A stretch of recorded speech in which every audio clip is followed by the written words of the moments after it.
जर तुम्ही देखील मला सुकट खायला आवडत नाही असं म्हणणारे असाल तर हा व्हिडिओ खास तुमच्यासाठी. ह्या पद्धतीनं बनवलेली सुक्या बोंबीलची भाजी खाल्लात तर बोटं चाटत राहाल.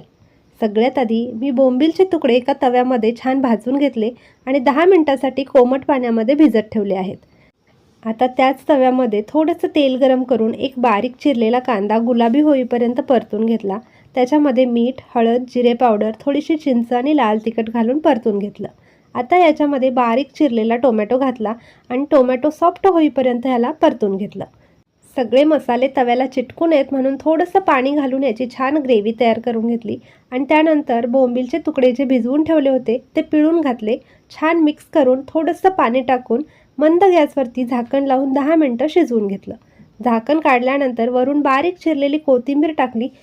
तयार झाला बोंबील मसाला. तर तुम्ही देखील ट्राय करा, पण त्याआधी चॅनलला सबस्क्राईब मात्र करा.